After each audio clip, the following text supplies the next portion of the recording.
Welcome back to the KAHI Coaches Show, brought to you by Foreman Eye Care, the Roundtable segment with Scott and I, and our special guest, Jordan Georgeson from Gold Country Media. And Jordan, we're going to put you to work right away. You were at the big game of the whole weekend last weekend, Rockland against Folsom. Give us a breakdown. All right, this one was definitely an interesting game. It was a game that I think there was a lot of hype going into. I'll admit maybe I got a little too much into the Rockland hype. You were into Rockland, Folsom, yeah. Did you by any chance, who'd you predict was going to win the I game? predicted Rockland 28-27. Going into this, Rockland hadn't lost a regular season home game since 2019. So actually just a home game since 2019. So they had a 19-game home winning streak riding. They beat Folsom last time around. This is a group that felt like they could beat Folsom, and I was like, you know what? I'm going to give Rockland the benefit. I'm going to pick them in this one. And to Rockland's credit, they played in somehow the score doesn't reflect how close that game was, but also in a way kind of accurate reflects it, and I'll explain how in a minute. Going into this game, Rockland goes 3-and-out to start, and then they get Folsom on a 3rd and 10. Ryder Lyons scrambles around, finds Jamison Powell for a 40-yard touchdown, 7-0 just like that. Then Rockland goes 3-and-out once again, and Folsom once again, quick big play on, I believe on 3rd down again. It was a 51-yard pass to R.J. Witten, then a 1-yard little pop pass to Brian Ray. It's 14-0 4 minutes into the game, and everyone's thinking, oh boy, here we go. We got duped again. Folsom still the Folsom that we thought they were. And then after that, Rockland really stood tall and held its own. They drove down the field. They end up missing a 35-yard field goal off the left goalpost. And then Folsom comes down, and Rockland was bending but not breaking. Folsom can't find a way to get into the end zone. But a couple things that really killed Rockland. For one, they punched one in going into halftime, so it's 14-7 at half. Mm-hmm. But interesting play here, there was a Folsom punt. They punt the ball to Rockland. Inadvertent whistle while the ball's still in the air, but the player muffed the punt, and then Folsom recovered. So inadvertent whistle, we're going to redo the play.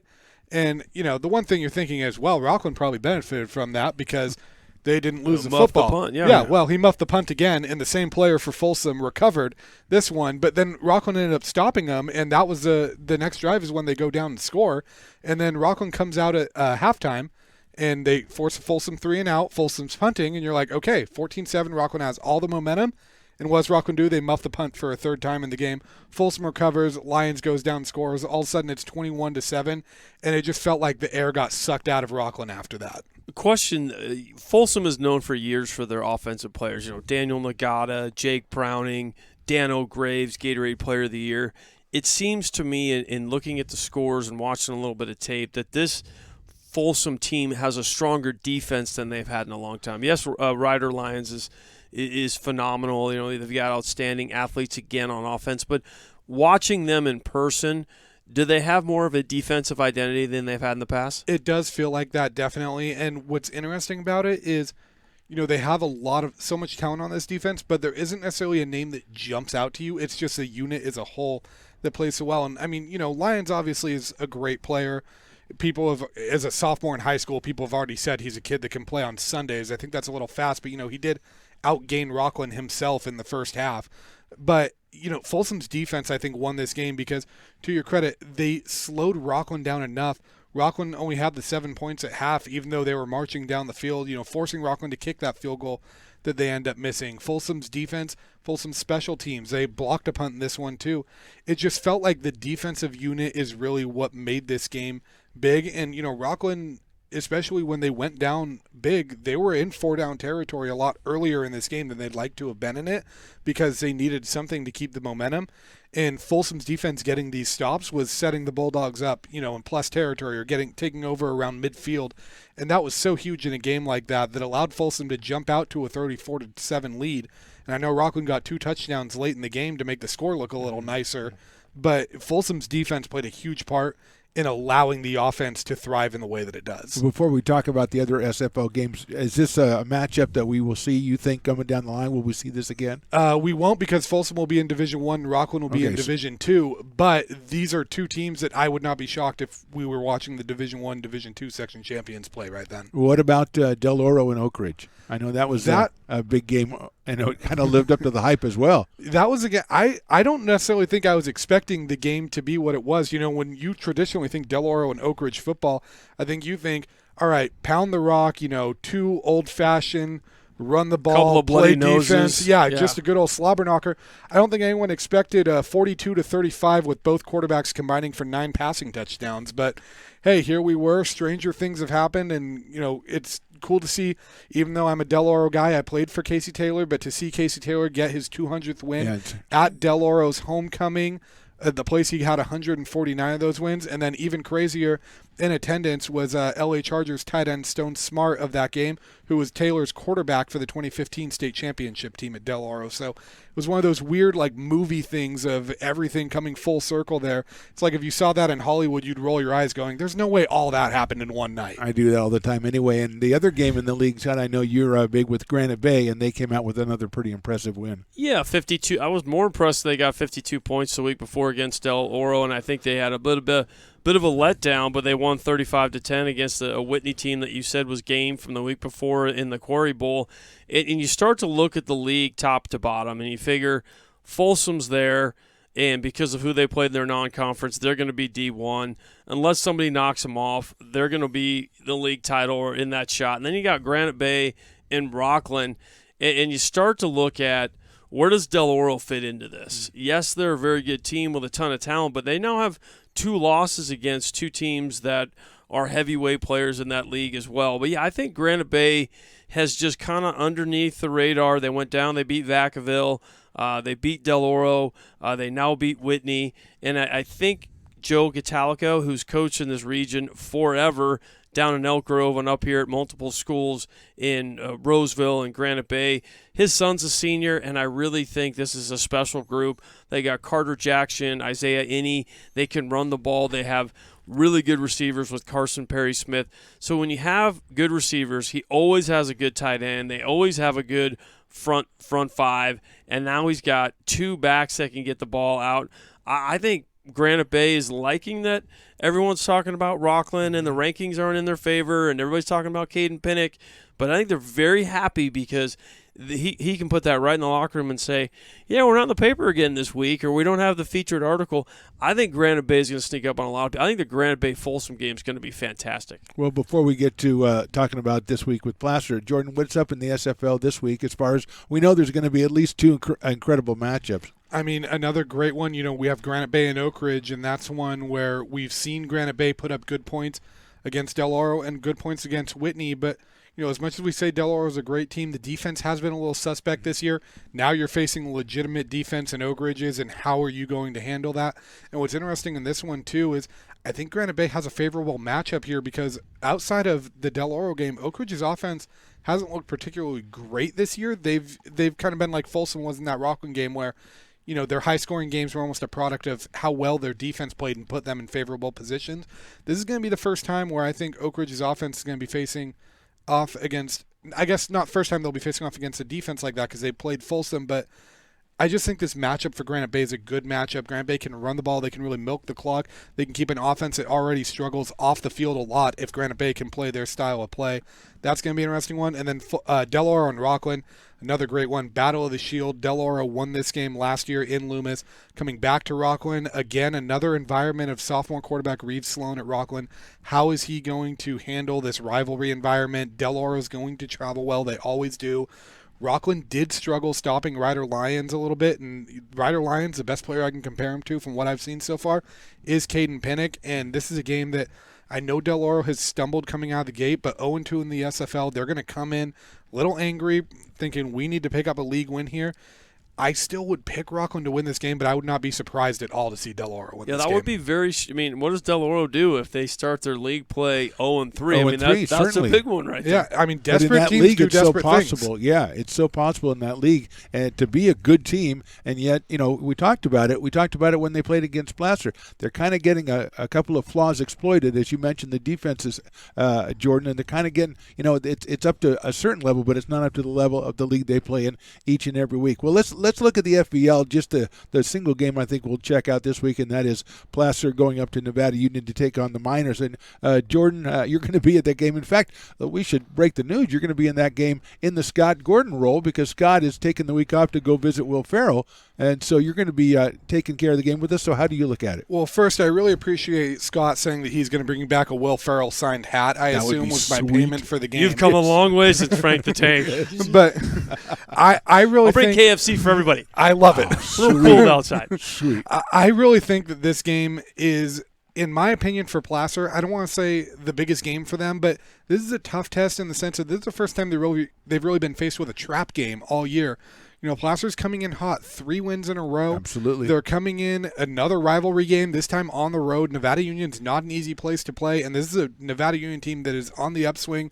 They're a better team than they've been years past. I still think Placer's a better team, but Placer, I've never seen them do this under Coach Joey Montoya.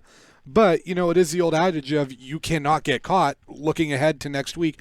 I don't think that's the case, but I do think Nevada Union is going to come out, give Placer everything they've got right away, and I wouldn't be shocked to see Nevada Union, especially with quarterback Dustin Philpott, who we've seen able to sling it. Absolutely. I wouldn't be shocked to see Nevada Union take 1 or 2 deep shots down the field very early in this game and try to get Placer kind of playing from behind the same way Ponderosa did. Well, we talked about it, Scott, with Coach Montoya as far as the fact that Nevada Union came in on the short end of the stick because of the loss they had to West Park, which it seems they shot themselves in the foot multiple times. How do you think that's going to affect them as far as coming to this game? Is that giving them more motivation, or how is that going to affect them? From a Nevada Union perspective, Yes. I feel a lot like it's going to be like Rockland. Like, we're at home again. We had 5 turnovers. And did you hear what Coach Joey Montoya said? We're finally going to punch somebody that's going to punch us back. Right. And how do you handle the old, Mike Tyson? Everybody's got a plan until you get punched in the face.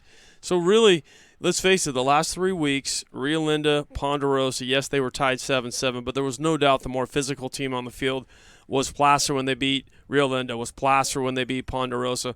Last week was Placer when they beat Lincoln.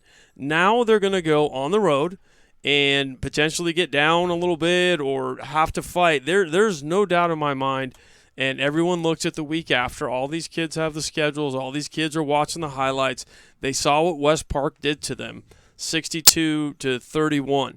Well, you know what? Last year, Nevada Union played hard. They came back. They kept fighting against Placer. And I feel like Nevada Union feels like, hey, we might, if I'm their coaching staff right now, I'm saying, hey, they're looking ahead to West Park. They don't think they can give you a game. They put 60 on you last year. And, we got nothing to lose. Let's just let it rip. And I think this is going to be a very, very good football game, much closer than people who score watch and just kind of look at things. I think Nevada Union is going to play hard. I think their quarterback's very good. And the one thing for Placer, because they're so run-heavy with their offense, you don't defend a lot of passing in practice. They do a great job, don't get me wrong, but if you are a run-heavy, wing T, very creative run attack, your DBs don't have to find the ball a lot. And last year, that's what happened. Nevada Union kept taking shots down the field, and the DBs weren't turning around and finding the ball. Exactly. So if Nevada Union just decides to let it rip and throw the ball down the field, maybe get a PI, maybe get a touchdown, maybe a DB slips, we don't know. Might have some rain later this week. I think this is going to be a really big game, and I think Joey Montoya, as we just heard, knows how important this game is. They got to win a game against a team that's going to punch them back because they know the next week that team's going to come out punching first probably. Yeah, and that's you look at it kind of as fans we can do this. I'm sure as Coach Montoya and his staff, they're looking at this as one game. There's no next week. I'm looking at this one game on Friday. But as we look at it, it's kind of a 2-game set because if you lose this game but then beat West Park, you'll be tied for the league championship, and that's going to affect your seeding. So it's kind of you got to kind of take them both as a combo pack, if you will. And this one's is just as important as the one after it. Well, one at a time. You hate to say it, but you heard Coach Joey Montoya say it. We got to go 1-0 this week, and that's true. They got to go 1-0. They even have to do the same thing when they go against Oakmont. This is a big deal because if they do somehow get upset, then they know they can do nothing better than 500 at the end of the year. Yes. And these guys have a lot of pride. If they can win this game, then they know the West Park game really means something. They're able to get that done. They know they can finish the season 6-4. It'll affect seeding. It'll affect bye time. And with a team that's battled some health issues and has a couple guys out right now with shoulder issues or knee issues or ankle issues and things, that extra bye week getting somebody ready for the playoffs is a big deal. We saw what the bye week did for Placer. They're a different team coming out of the bye. Absolutely, yeah. So imagine if they're able to finish the regular season the way they want to, potentially get a first-round bye. And for them, most teams you say, oh, you might lose your rhythm or something like that. I think it hurt them last year because they were so good at 10-0. They took the week off. They were a little slow coming out against Wood Creek.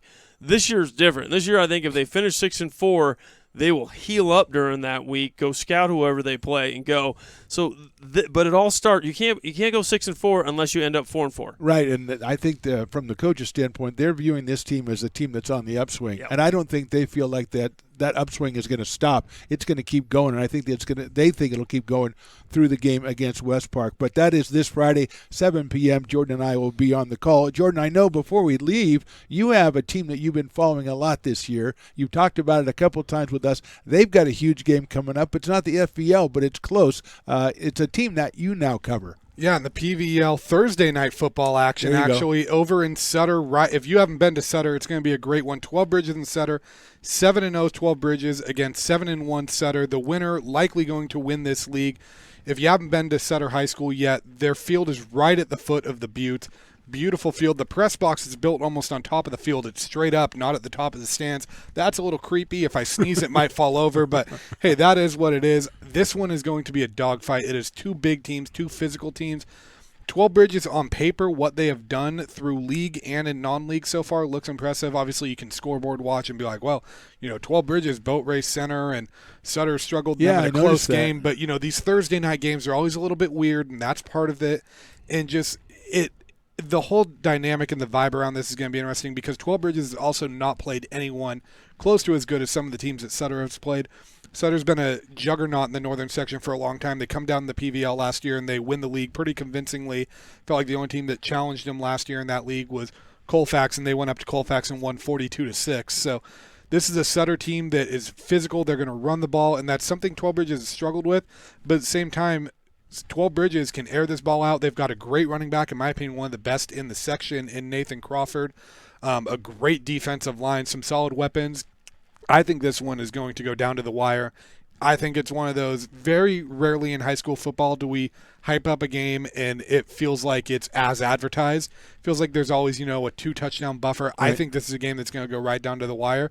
And in their second varsity year, I actually think 12 Bridges is going to get it done and put themselves in driver's seat for a PVL title. Well, I think we use this game as the KAHI Coaches Show. I think our platform is, and I know, Scott, you agree with me, it's time to have more big games on Thursday nights. Absolutely. Like Amazon Prime's got the NFL game on Thursday night. I mean, football should be Thursday through Monday. I mean, there you go. Tuesday through Thursday is Tuesday and Wednesday are just days to rest and recover. Yes. Well, you're forgetting about Fun Belt action.